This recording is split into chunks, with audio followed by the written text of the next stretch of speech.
Zocco's Modern Life. Zocco's Modern Life.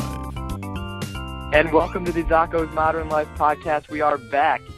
It's been a while. I'm back with one of the last people we recorded this with, actually, Jordan Katz. Jordan, how you doing? What's going on, Joe? How you been? I'm good. You said you were doing some scouting, and that's great. It's October, and you're working on some scouting, so that everything seems normal. Well, yeah, it's about the same. I was looking at some prospects for the upcoming draft, trying to get my own board, things like that, getting going. So good. It is that time of year.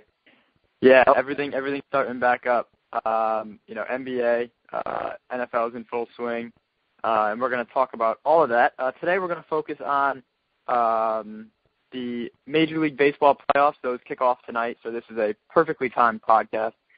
We'll make some picks for next week, and that'll kind of in the NFL, and that'll be our way of kind of talking about the league since we haven't touched on the NFL yet, and they're already we're entering week 5. But let's start with what happened last night.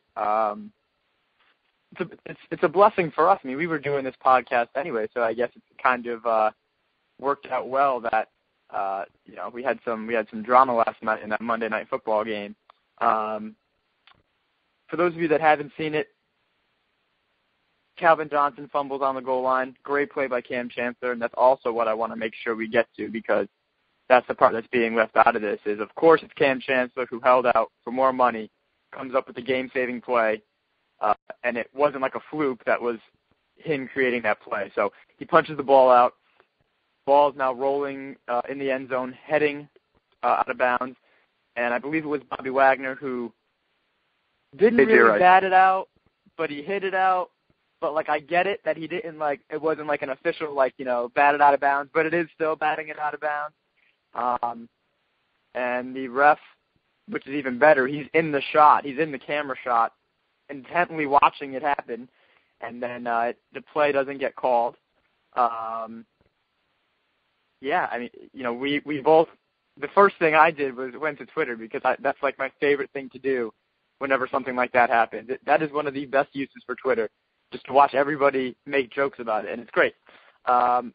What is your takeaway from that? And obviously the initial takeaway is it cost Detroit a game, because it should have been Detroit's ball if it was called.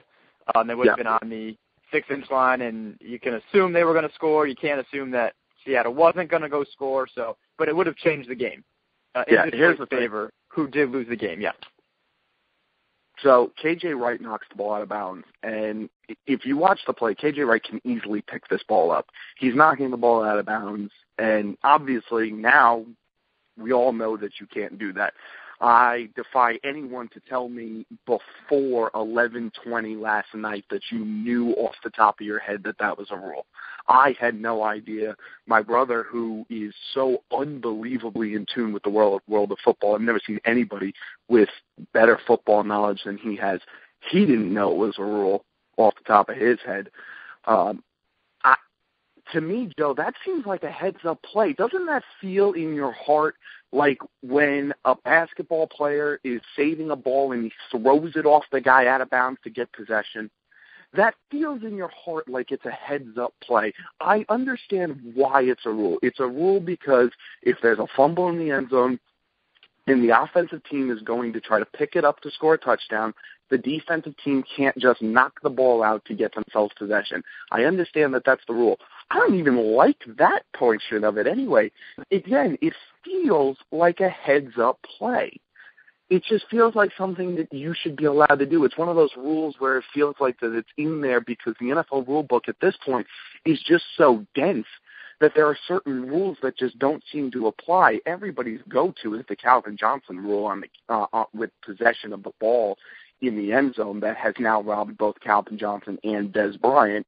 Say what you will about the Des Bryant catch, we won't go there. But that's everybody's favorite rule.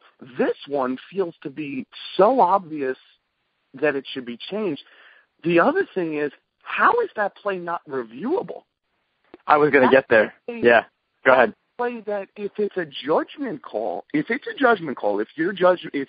the play is deemed to be one that you say, okay, well, the ref on the spot has to make the call, fine. That doesn't feel like a judgment call because it's the heat of the moment. Yes, the back judge is staring right at it, but the back judge is staring at it to make sure the ball goes out of bounds. Watch his eyes. They're not looking at what KJ Wright does. They're not focused on KJ Wright at all. They're focused strictly on the ball. And he's making sure the ball goes out of bounds. So I don't know about you, but to me, this feels like a heads-up play and one that should be rewarded as such and one that in the offseason should be changed. Yeah, I was going to bring up that it isn't reviewable because that was one of the things that they said after the game, that even if the replay booth, because it's inside of 2 minutes, so it can't be challenged, first of all, okay. But then even if they looked at the play, they could only look at, which this makes me so mad, they can only look at the change of possession, the fumble. And even though it's all on the same tape, they can't then go look at if it was batted out of bounds or not. The game already takes 3.5 hours. Do us all a favor and get it right.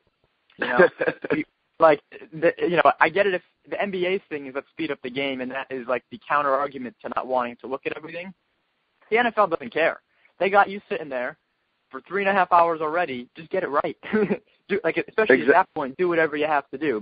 And not only that, we don't care. Yep. This isn't like baseball that takes 4 hours, where a large portion of the country now cares that baseball takes 4 hours, and that's why you have what were rules to begin with now just being enforced. We could watch football for hours as a country, and nobody cares. So as you proved this Sunday, right? Exactly. Just get all right. I just want to read quick. We're doing good on time. We're going to try to go through stuff. I know. One quick point about Cam Chancellor before you go. Yeah. No, yeah. I found it very interesting, and it's not being talked about because of what happened at the end of the play. Pete Carroll in his press conference said it's a great play by Cam, blah, blah, blah, but made a point of saying that Earl Thomas did something similar last season. And I think that's a big deal because you heard Michael Bennett. Michael Bennett's now famous not only for his tweet about Matthew Stafford, but for going on his interview and saying, pay him, pay him, pay him. Pete Carroll's comments showed an unwillingness to me to give Cam Chancellor 100% of the credit for that big play. And it seemed like he wanted to deflect it by bringing up what Earl Thomas did last year. I think that I don't see Cam getting paid by this team for whatever reason. I just don't see it. Well, I agree that he won't get paid until his current contract is up. And that is obviously what he wants. So, it was very interesting what Pete said.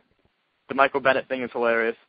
Because he calls out the owner. Like, it's not like, pay him, haha, we all know what's going on. It's like Larry Allen, right? Isn't it Paul Allen? Yep. Paul Allen. It's like, yo, Paul Allen, you got a whole bunch of money, pay him. Like, that was verbatim what he said interrupting the interview. Like, he calls out the owner by name, which is great. Cam Chancellor shouldn't be overlooked because whatever Pete Carroll said, that is a play that even, Ray Lewis and them said after the game, that is a play that not every player can make. And Cam Chancellor is one of the few players that can make it. And he did. The statement released around 12:15 last night that is just NFL-like. It's from Dean Blandino, the VP of officiating, right? Did I get that right? Yeah. Yep. I've spoken to referee Tony Corrente, who's like the head ref. He did not see that part of the play, which that's understandable. That's not just a ref saying, I didn't see it, just to be difficult. It's just not in the play. Yeah, because that's not in his area, quote. The back judge, Greg Wilson, the guy who's staring right at it, felt it was not an intentional act, that it was inadvertent. The only way that is what that referee says is if he wasn't looking at Bobby Wagner hit the ball, as you said. And I'm telling you, I'm pretty sure it was KJ Wright that knocked the ball out of bounds, not Bobby Wagner. KJ Wright. Okay. There's no way he was looking at him, and you could tell from the comment. The comment is not him trying to cover his behind, which is what many people are making out to be. Right. I don't think he was looking at KJ Wright. I don't think it crossed his mind to look at KJ Wright to see if he intentionally knocked the ball out. Because again, there is so much of that rule book. I mean, this is like studying the quadratic formula and then for one test, and then needing to use it 8 years later without having ever looked at it ever again and having ever seen it. I've never seen this play matter this much. When a punter knocks the ball out of bounds, it's a safety anyway. It's a change of possession. I believe you can tack on the yardage to the punt. So rather than punting from, I think it's the 30, you punt from the 20 or something like that. But it never matters that much. I mean, this play is totally unprecedented in this light. And that was the first thing that Ray Lewis and then brought up, like, punters do it all the time.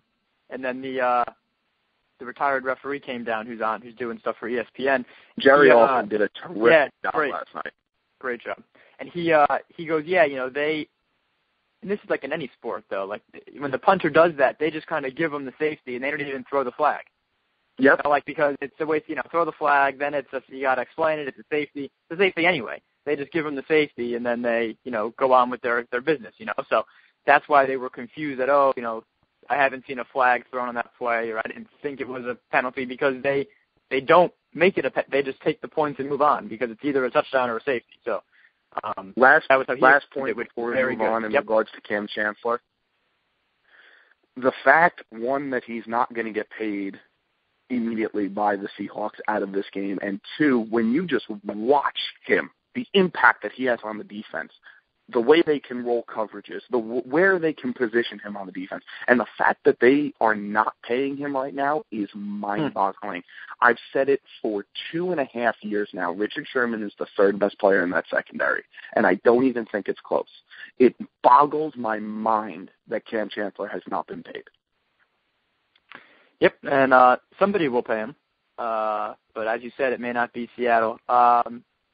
Since Cam Chancellor's been back, to wrap this up, I don't think they've allowed an offensive touchdown. They have not.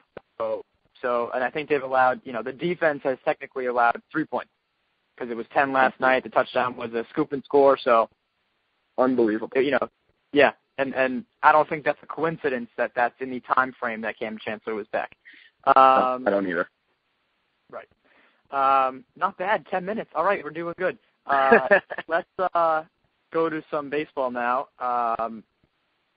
Everything is set. When I prepared for this last week, there was still a pretty good amount up in the air.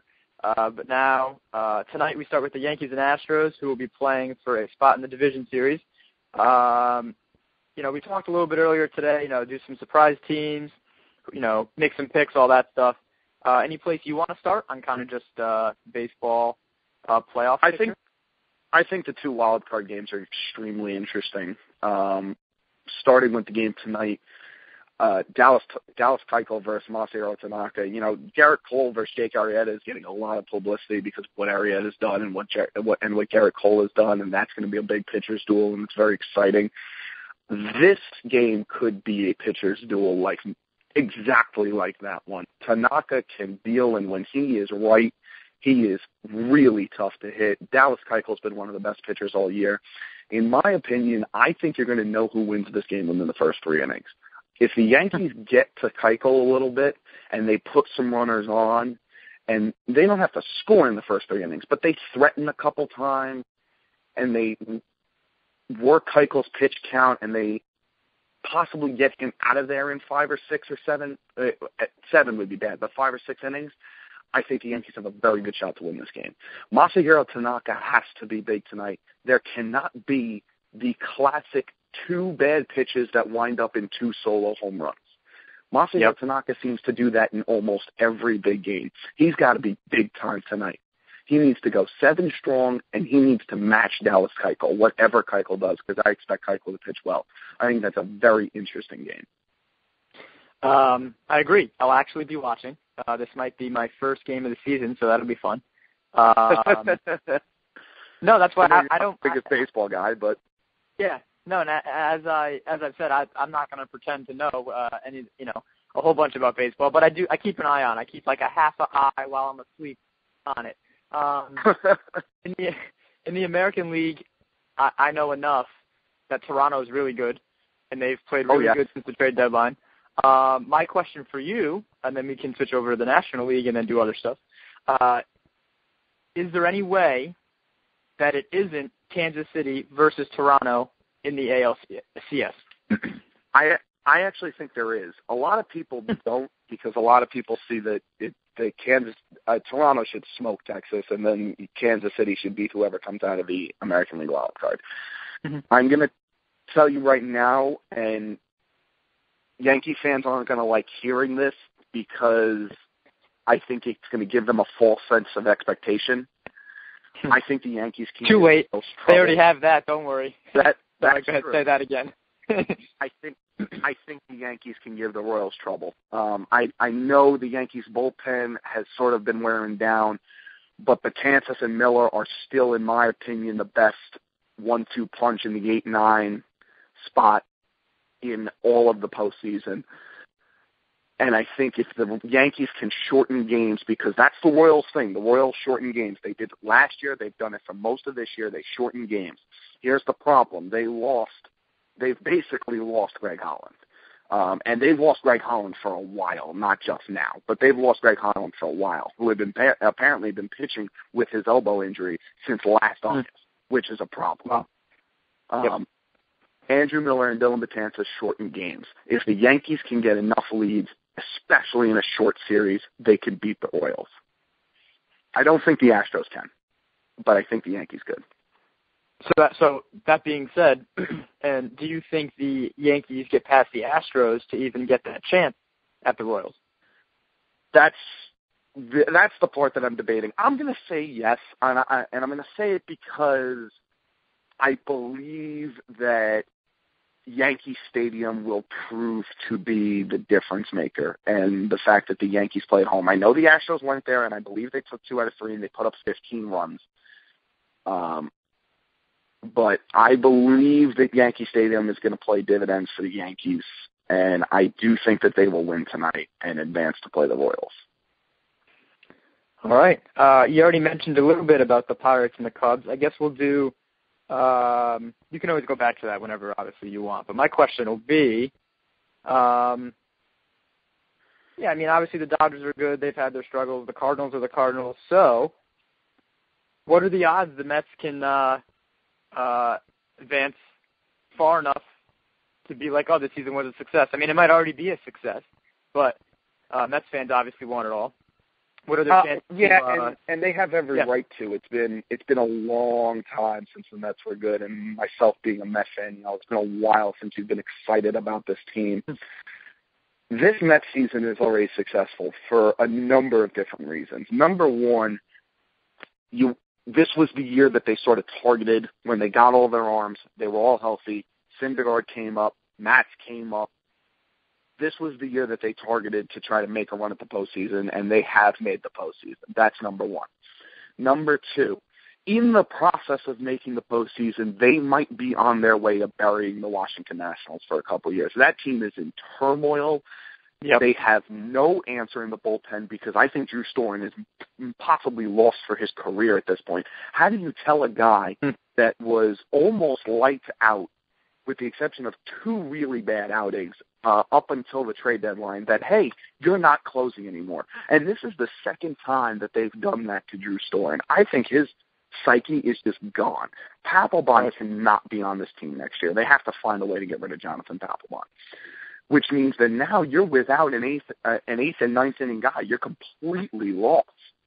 Not to mention the fact that Bryce Harper has apparently severed some ties in the locker room, if you read C.J. Bukowski's article. And this team just seems to have no direction. I think that there's a big concern for the Nationals. So just that together has made this a successful year for the Mets. In terms of what they can do in the postseason, I think the Mets can beat anybody in this postseason that is not the Pittsburgh Pirates. When the Mets played the Cubs, and I believe they lost every game they played to the Cubs. I think they had a 3-4 game set, and I think they lost them all. When the Mets were on the road against the Cubs, they played good games. They just didn't win them. The Mets series at home was terrible, but that was during the stretch where they couldn't score runs. The Mets have looked just bad against the Pittsburgh Pirates. So I really, as a Mets fan, don't want to see the Pirates. Having said that, the Mets can absolutely lose this series to the Dodgers because Zach Greinke and Clayton Kershaw are pitching 1, 2, 4, and 5. It makes it incredibly tough. just makes it tough, plain and simple. It's going to be hard. They're going to have to get to Zach Greinke or Kershaw or possibly both, and that's a tall task as it is, especially for a Met lineup that, while their numbers look good, they've beaten up on bad pitching. Keep that in mind as this season and winds to a close and as the playoffs approach. Keep in mind that the Mets really haven't done well against the better pitching staff they've faced. They've beaten up on bad pitching. I think that the X factor in this series for me, and everybody's going to say Clayton Kershaw, and everybody's going to say Jacob deGrom, because deGrom goes up against Greinke, and Kershaw has the postseason issues. Yep, that's everybody's common answer. I don't think either are right. I expect Kershaw to pitch well this postseason. If you've watched what he's done of recent, he's given up 31 runs since the end of May. That is absurd. He's over 300 strikeouts, absolutely nasty, and he started the season off terribly. I think he's ready to go for this postseason, and I think he finally has a really good postseason. Zach Greinke is my key for the Dodgers. You could say he's got a 1.66 ERA, and you can say he's the Cy Young Award winner. I don't believe because of that, I don't believe he is. I believe that Kershaw deserves it more. I actually believe that Arrieta deserves it more. But Zach Greinke has to be big in this postseason, and I could see Zach Greinke having a bad couple starts. I don't know why. There's just something about him in this postseason that sort of scares me a bit. I think his ERA has been a lot of good defense. I don't think it's necessarily been because he's been that lights out this year. I think to get a 1.66 ERA, one, yes, you've got to be good, but you need some help, and I think he's gotten a lot of help. That's number one. Two, for the Met key, again, easy to say Jacob deGrom, easy to say Yoenis Cespedes. The Met key is David Wright. The Mets will go as far as in this postseason as David Wright takes them. David Wright has to hit, David Wright has to get on base, and David Wright has to set the table whether he's batting at 2 or 4 or wherever Terry Collins lines him up. David Wright is the key for the Mets going forward. Yeah, where have I heard that before, huh? David Wright has been around a long enough time where that used to be like the usual thing. Yep. We're good on time. We can make picks in a little while. Let's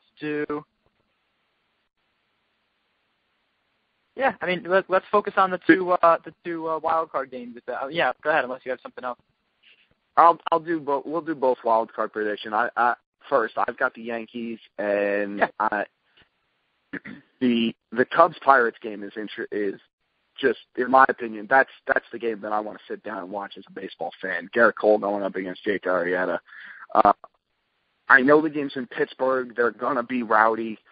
I expect that atmosphere. They'll probably do the blackout again, which is, for any baseball fan, that is a sight to see when Pittsburgh has a game in the postseason. I'm going to take Arrieta. He's just been too good. I mean, he has been lights out. In September alone, he was 4-0 with a .45 ERA. Well, that's absurd. That's absolutely absurd. I'll take Arrieta, I'll roll the dice, and I'll take the Cubs.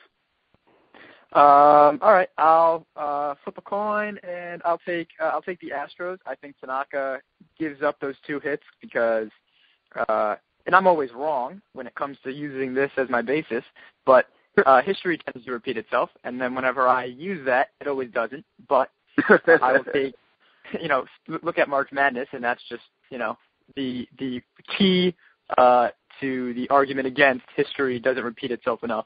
That podcast is great, by the way. I listened to that again in the middle of the summer. I was like, wow, we did a really good job on that. Yeah, we did a good job on that one. We called a couple upsets. That was a good combined effort. I know. It was great. It was great to go back after. I'll take the Astros, as I said, close, and Keuchel pitches a gem.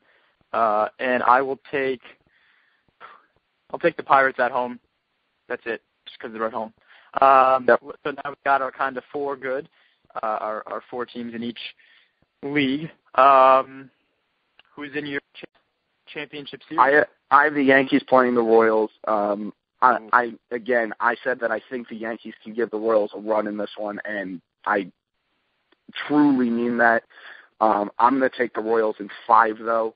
because I think the Royals' offense is going to prevent the Yankees from shortening games and having that lead to shut it down. And I think they're going to do a good enough job of getting the Yankee pitching. And I think the Yankee starting staff, which has been their Achilles heel all season, is going to be the thing that costs them. So I'm going to take the Royals in 5 there. Yeah, not bad. Finish the American League. Go ahead. Okay, I have. Go ahead. So then Blue Jays and the Texas Rangers. That's not a series. Toronto should so easily wipe the floor with the American League. It is unreal. Their offense is undeniably good. They're 1, 2, 3, 4 of Tulo, Donaldson, Batista, and Encarnacion. Who do you pitch to in that? Yeah. I mean, that is as good of a 1 through 4 as I've ever seen. So everybody knows about their offense. Here's the thing that gets you. Since the All-Star break, with a minimum of 60 innings pitched, here are your American League ERA leaders. David Price is number 1. Marco Estrada is number 2. And R.A. Dickey is number 4. Oh, by the way, the Jays also get Marcus Stroman back. They should wipe the floor with the American League. Blue Jays in 3 over Texas. All I was going to say was, in case you couldn't tell, the analysis is coming from that one, from Jordan. I'm just going to make picks. I'll take the Blue Jays and the Royals to meet up. And the only thing I'll say is that I pick those teams because that's who I pick. But only thing I'll say, David Price, I will not miss one of his starts this postseason. I think he is he's pitched well in other playoffs and whatever, but he is definitely the type of person, and I've heard this on TV a little bit too, he's definitely the type of person that gets up for big games and likes pitching in front of a crazy crowd. And he's had the big game part. He's pitched in big games before, but he hasn't really had the crowd to his liking, whatever. It hasn't been kind of the crowd to get him into it. I think he is this postseason's Madison Bumgarner. I would not be shocked if he throws up those kind of numbers, because you're absolutely right. David Price is a gamer. David Price loves the big stage, and you expect this team is more to his liking. This atmosphere is more to his liking than Detroit is. They are going to be rowdy in Toronto. They're going to be loud for the postseason, and Price is going to thrive on that. You're absolutely right. That felt good. All right. Let's go. So you had the Cubs, right? I had the Pirates. All right. Let's who do you have coming advancing in the National League? Shout out to Tim Schultz here. I know. First off, I'm going to call him out. He was supposed to join us, so he completely didn't answer. I know he's busy, but I would like to have him on. So if he makes it to minute 37 of this podcast and he hears this, we have to have him on. Go ahead. Definitely. But shout out to him, because Tim and I had a radio show up at Quinnipiac, and we created a semi-baseball guidebook, or a rule book, if you want. And Rule 1-7 was you never bet against the St. Louis Cardinals. And I'm going to follow that rule to the letter. Their pitching has struggled. The Cubs give them problems. Their offense is not as potent as the Cubs, and you could argue that the Cubs' starting staff is just better, especially for a 5-game series. Having said all that, you don't bet against the Cardinals. I'm not betting against the Cardinals. I'll take the Cardinals in 5. The Met-Dodger series is the epitome of a coin flip, because I think both teams are so hot and cold that you just don't know, especially the Dodger lineup. If the Dodgers could hit consistently, this team would be my World Series pick. Easy. But they don't. For whatever reason, that big lineup just does not hit consistently. The Mets made the big acquisition, and the Mets have looked very good.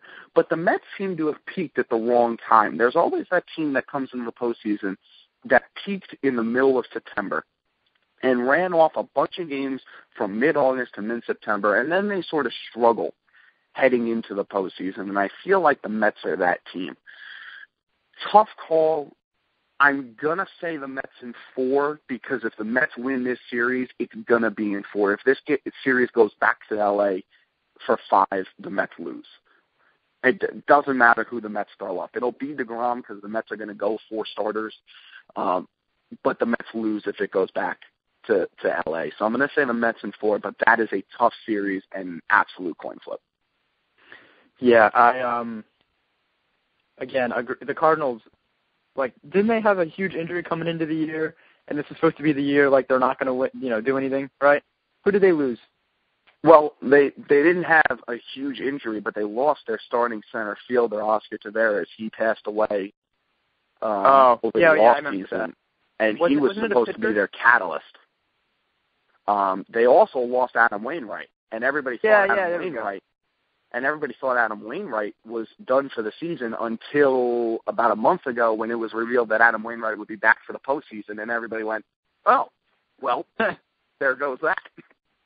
Yeah, that sounds like the Cardinals. The Lions, when you hear what happened last night with the Lions, yeah, that is very Detroit-like. Yeah, of course they're going to fumble, get hosed on a call, and then, that's how they're going to lose the game. Of course it is.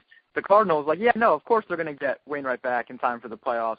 They already won. And look, Wainwright might not be able to do anything. He might just be able to come in and throw a couple innings out of the pen, but that also might be all they need.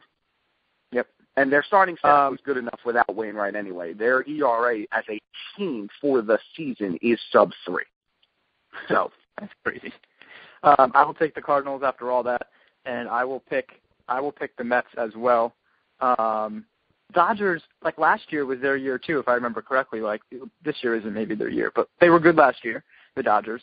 And they're going to World Series. They really should. They're the favorite, all this stuff, and they just laid an egg. I think, the Dodger-Mets series, to me, not only because I'm a Mets fan, but I think that's the most interesting series in the first round in the NLDS, because they're so similar. They both rely on their starting pitching. Their bullpens at times can scare you. Familia hasn't necessarily been a question mark to anybody if you look at his stats, but having watched him the whole season, he's got a little bit of Armando Benitez in him. He likes to put guys on before he then shuts the door, and that, of course, leaves you vulnerable to blown saves almost every time. It wouldn't shock me if Familia blew a save in this series. The Dodger bullpen, their struggles and their ups and downs are very documented. They're not necessarily a bullpen that you can rely on down the stretch or in big spots. I don't think they were last year. I don't think they are this year. They're, again, very similar teams. Lineups are hot and cold. This is so interesting to me because these are two teams that you could absolutely say, okay, they can actually beat the Cardinals if the Cardinals were to advance. And then they're both teams that you could say could get swept. So I think it's very interesting. Yeah, I think so. I think we agree. We have the Royals and the Blue Jays, right? Yep, and the Cardinals and the Mets. We both have the same. Yep. All right, so then you first, the World Series prediction. Again, Toronto should wipe the floor with the American League. Toronto in 5, that shouldn't be a series. None of them should be a series. The reason why I'm hesitant to pick Toronto to go this far is because the American League feels open because you just don't expect Toronto to perform to where they should be. For whatever reason, that's just the feeling that I get. Having said that, Toronto should easily be the team to represent the American League. So I'm taking Toronto in 5. They go to the World Series. In the National League, as much as I would love to take the Mets, and as much as I do think the Mets match up very well to the Cardinals, St. Louis does this every year. There's always a stretch during the month of September where you question whether the Cardinals are the best team in baseball. And all it is them just taking their foot off the gas a little bit and just making sure they're good to go for October. I'm going to take the Cardinals. I'm going to take them in 7. I think this is the only series that goes the distance in terms of a 7-game series. I think this is the only one you'll see. I don't care who plays in the American League. I don't think an American League series is going to go 7 because the 7-game series typically are the series where you see 2 pitching teams that go at it, not necessarily 2 teams that can really hit, and the American League does not have the pitching that the National League has. Just to give you an example, the 5 best ERAs among team staffs in Major League Baseball this year are all the teams in the National League postseason. They're 1 through 5. Wow. So you can definitely see all those series go in the distance. And I'm going to take this series to go 7 and the Cardinals to win. All right. I'm going to take the Mets.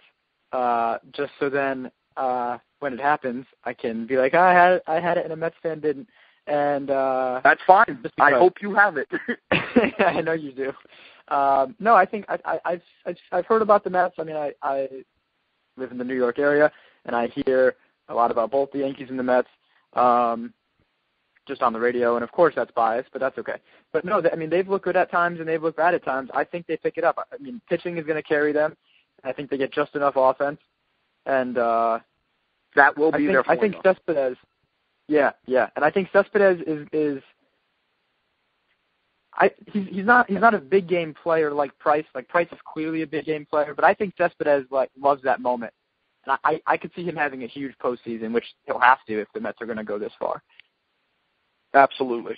Who do you have in the American League before I bring up Cespedes real quick?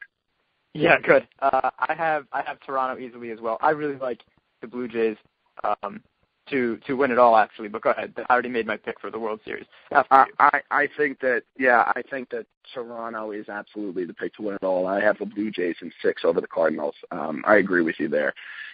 Toronto is just no doubt about it. Toronto should win it all.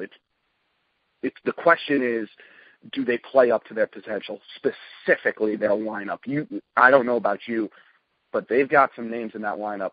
Tulowitzki, Batista, Encarnacion. You could see those guys sort of falling off a bit in the postseason. I don't know if that's just me, but that's sort of the way I feel with them. Cespedes has played 10 postseason games. He's hitting .350. Now, small sample size, 10 postseason games, but he's hitting .350. He could have a big postseason. You're absolutely right on that one.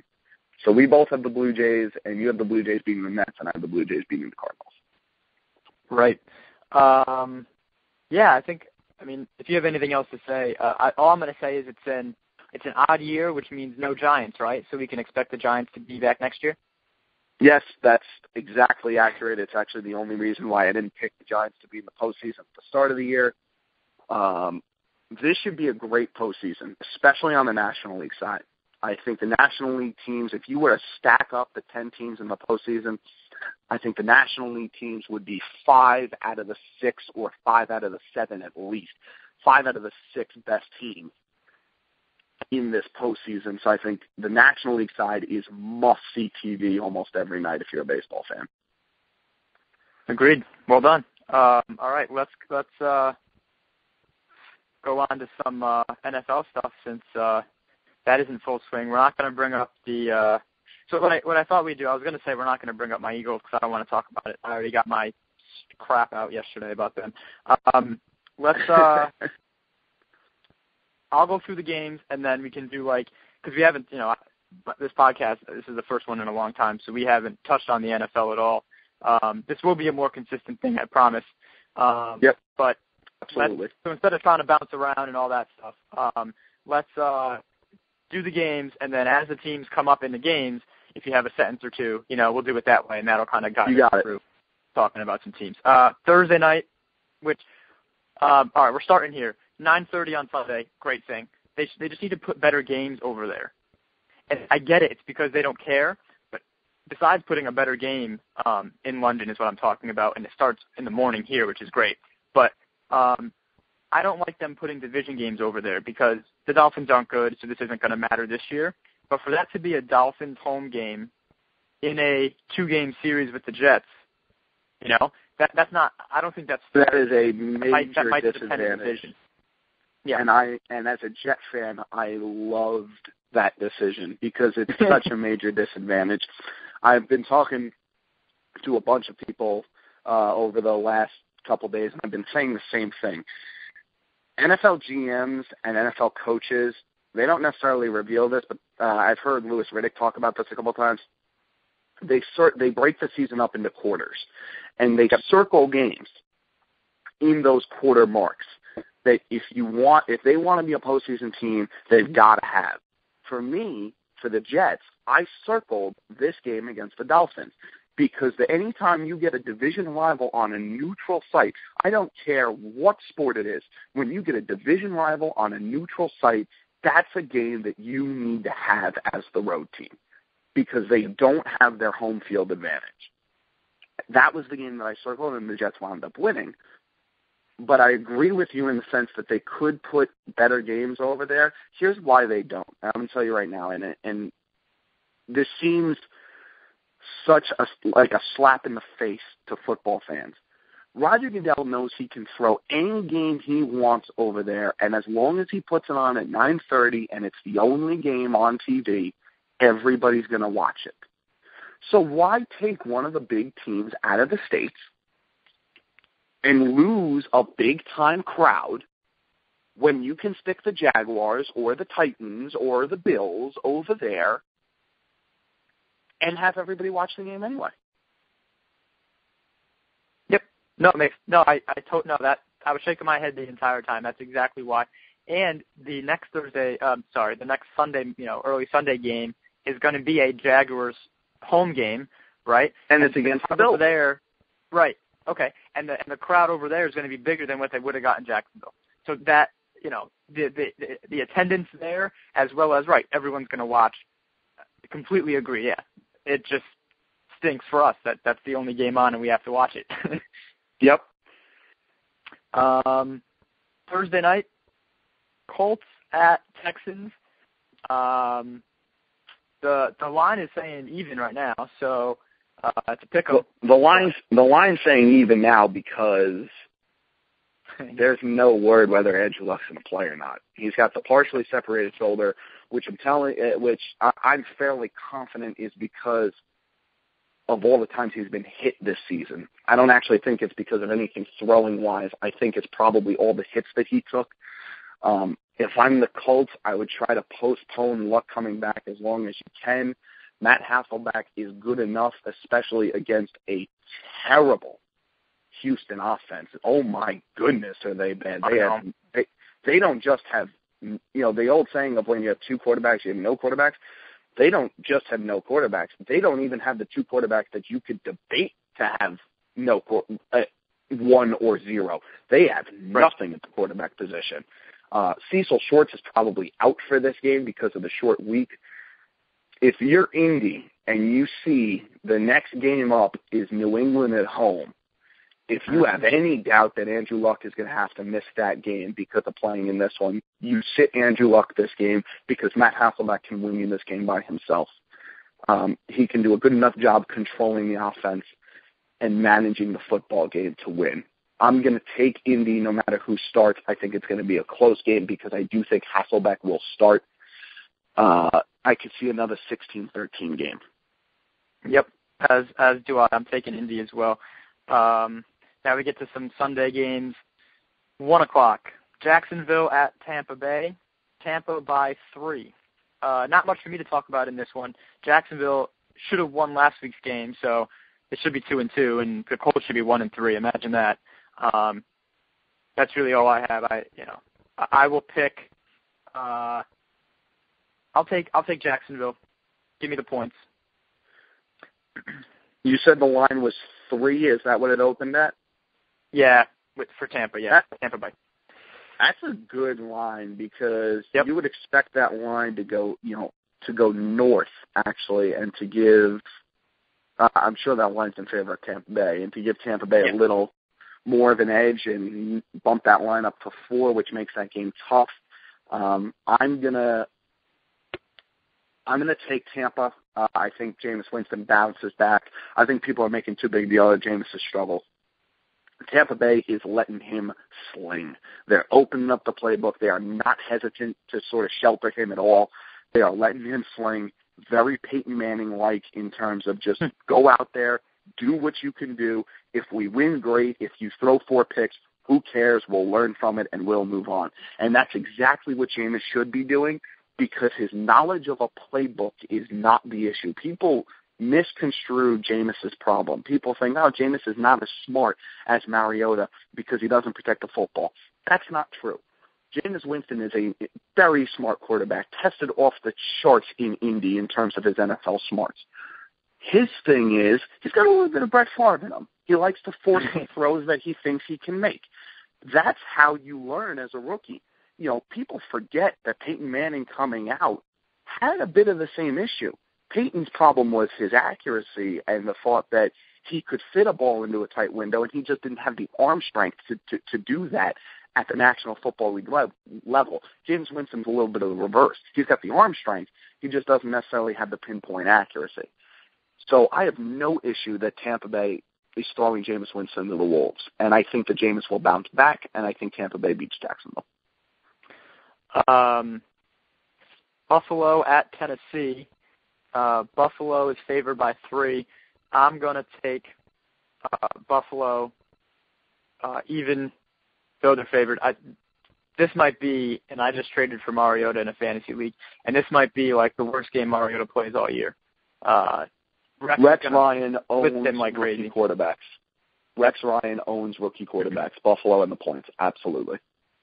Okay. I'm writing these down too. I'll keep track and I'll tell you how bad I beat you by. Cleveland at Baltimore. Cleveland at Baltimore. Baltimore by 6.5, so almost a touchdown. Baltimore has been a weird team. Weird. They should be better. They have no receivers. Did they beat Pittsburgh last week? They did. Justin Tucker hit a game-winning field goal. Justin Tucker's 52-yard field goal, by the way. Weird stat. Justin Tucker's 52-yard field goal was the longest tied the longest in Heinz Field history. Wow. Only 52 yards. Longest in Heinz Field history. That is as tough of a stadium as to kick in as it is advertised. I'm going to take, I can't believe I'm doing this. I'll take Baltimore at home, coming off that win, with a little extra time to prepare, right? Didn't they play last? Mm-hmm. Yeah. Yep, So, they were Thursday night. They had more time to prepare. Absolutely. I'll take Baltimore. I'll take Baltimore as well. I picked Baltimore to go to the Super Bowl and play Green Bay, so if you're wondering why Baltimore hasn't been playing well, that's it. I have the biggest jinx power, I think, in all of sports when it comes to the NFL in terms of who I picked to go to the Super Bowl.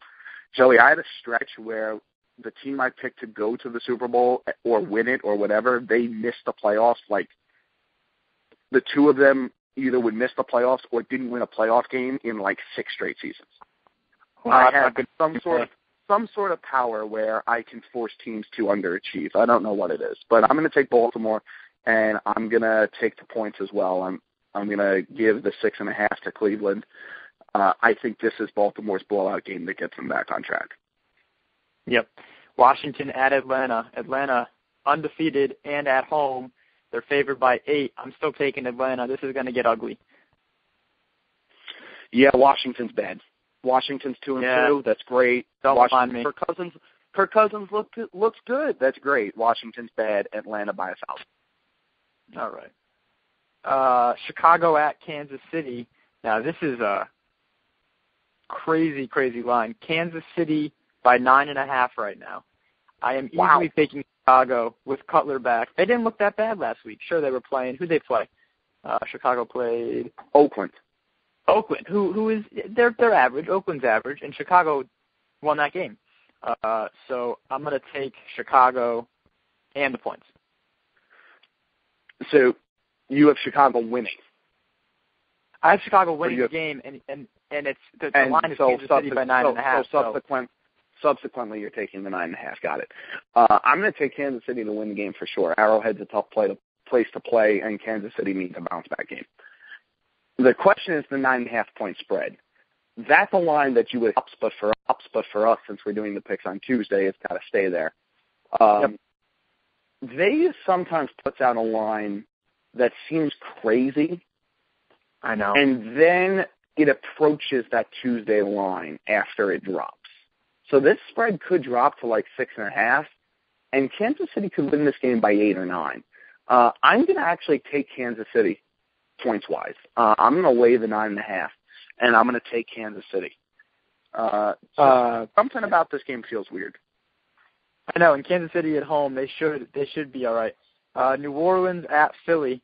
I've never been happier that the game is in Philly because New Orleans looked like, for long stretches, they looked like the team that didn't lose at home, and that crowd was going crazy. And sure, it was a depleted Cowboys team, but I think New Orleans is going to rattle off a couple here, and I hope it isn't this week because Philly needs this one. But the line is Philly by 5, and I can't do that. So I'll take New Orleans, but I hope Philly wins.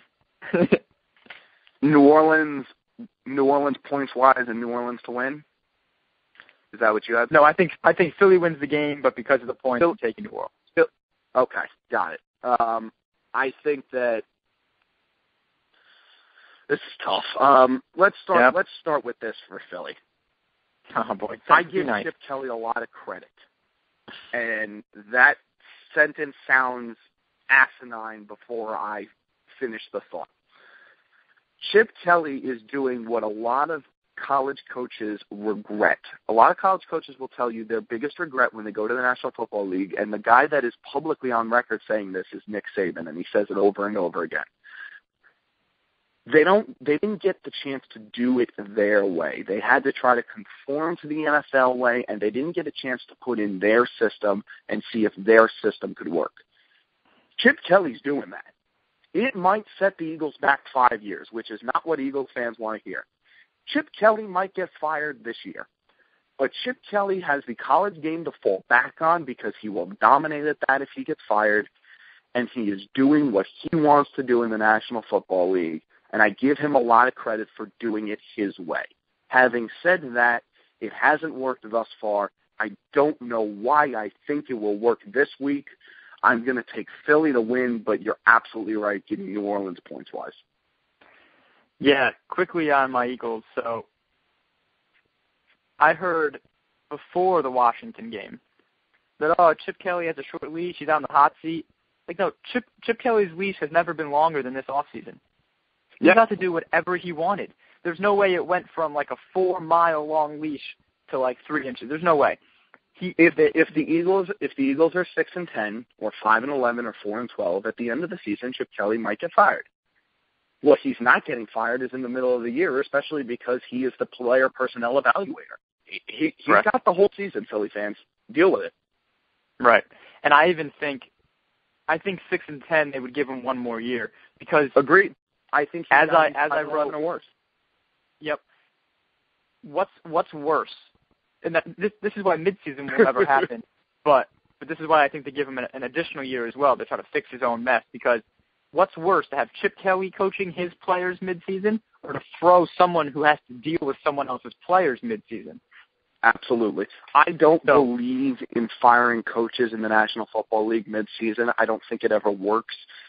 Unless you know you're going to be bad, unless you're like 1-9, you can get rid of one. But the classic example of recent memory is Rex Ryan last year. The Jets were bad. There was no reason to keep Rex around. But you keep Rex around because there's no reason to put in an interim head coach and mess with anybody's mind. It just never works.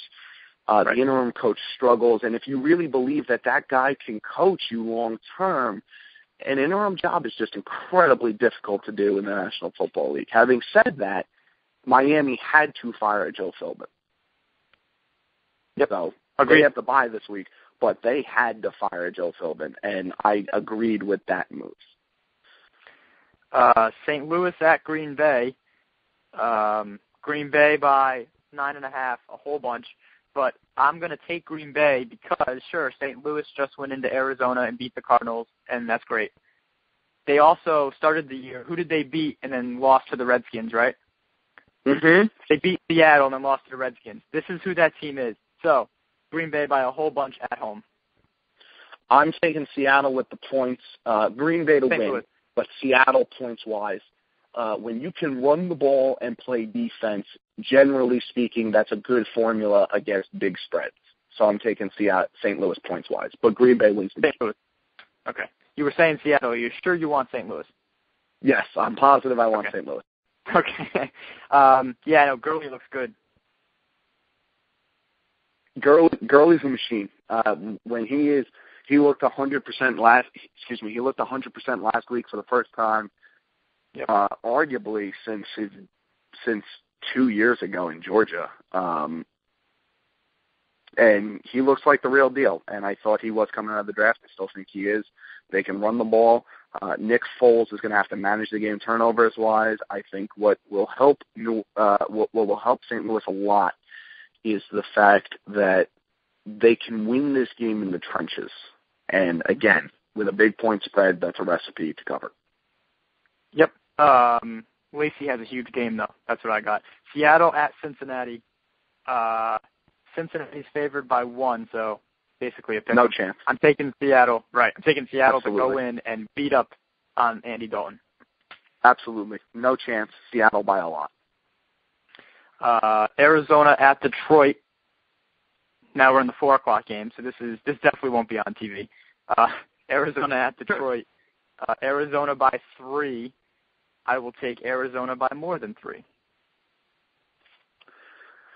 Yeah, I'm with you. Detroit is probably my worst pick this year. I thought they'd get back to the postseason. Their defense looks miserable right now without the 2 guys in the middle. Yeah, they held Seattle to 13 points, but I haven't been doing that a lot lately with the Seattle-St. Louis thing. They held Seattle to 13 points, but Seattle costed themselves, particularly Russell Wilson. So I'm going to take Arizona. That's a slugfest. If you're someone that bets, bet the under. Oh, yeah. Now the game that probably will be on TV, New England at Dallas. New England's favored by 8 at Jerry World, and I'm taking New England by more than 8. I think the Pats are undefeated off a bye, so I think this gets ugly. And it certainly feels that way. Yep. I'm going to take New England to win the game for sure.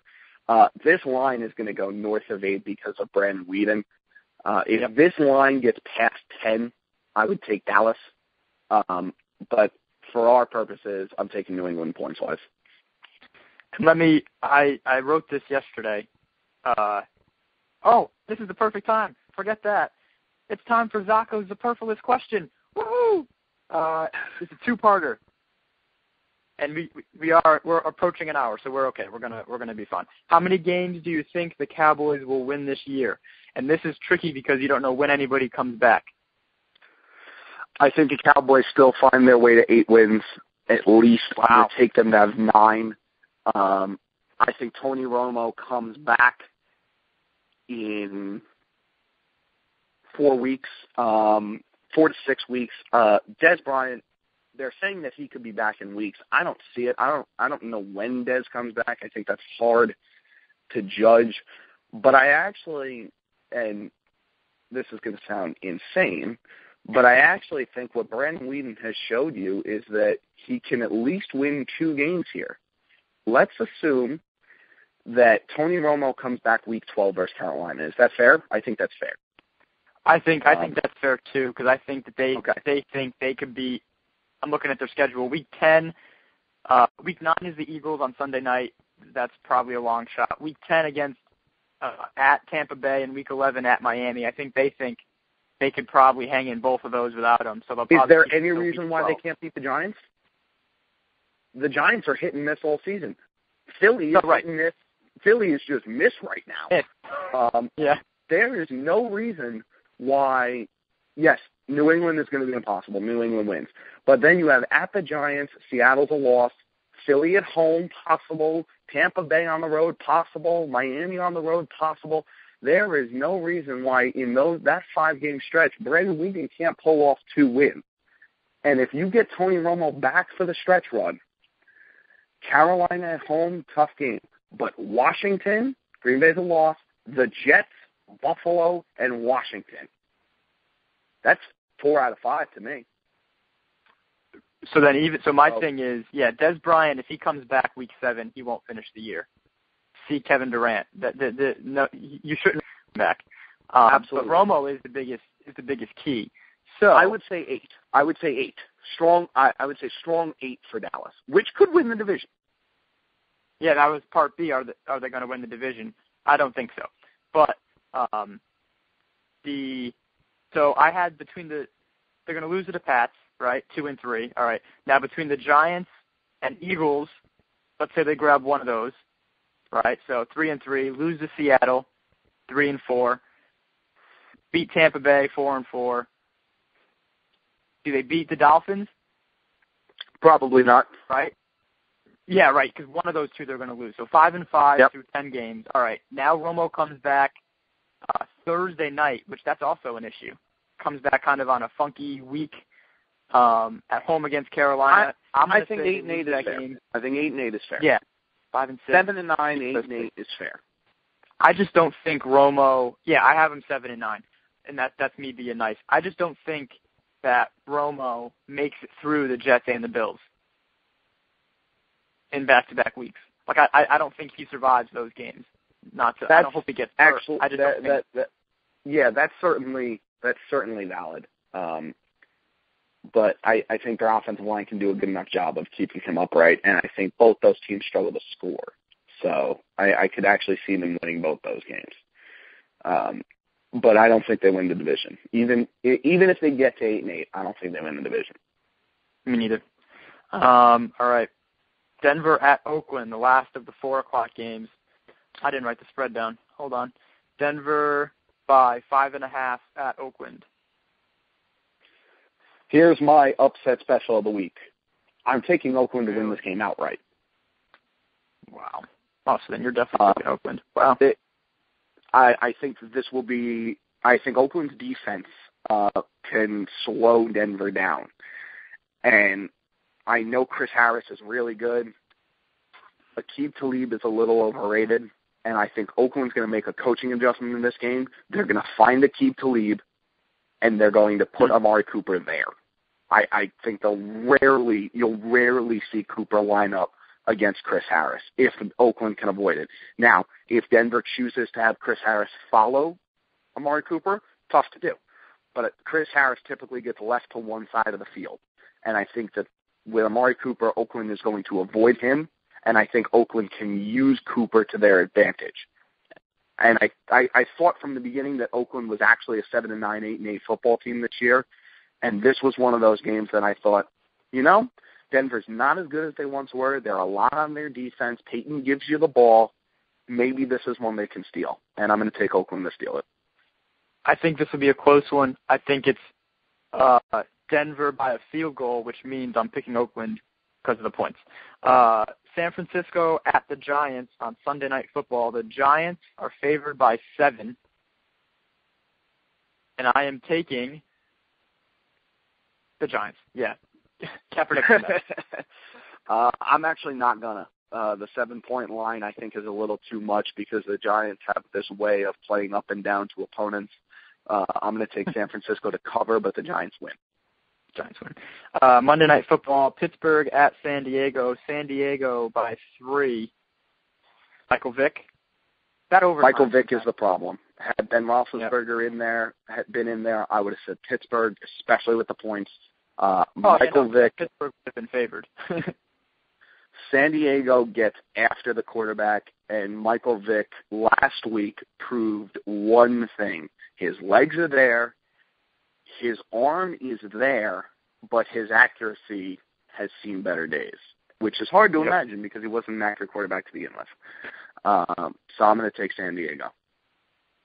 As am I. I got San Diego by a touchdown, which means they cover. Jordan, about an hour. Not bad.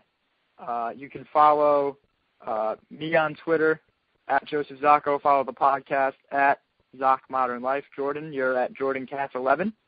Yes, sir. We'll be back. I'm not sure what's next. I know I'm going to do something on the play that happened last night. I'm going to do that soon. Definitely have Jordan back on soon. Big news, Jordan. I'm going to start doing, or at least attempting, Google Hangout podcasts. So we'll have some video stuff going on. I'm absolutely in for that. Awesome. Yeah, and the NBA's back, so we'll have to do something with that coming up soon. Yeah, Jordan, thank you very much. No problem, Joe. All right, and thanks for listening.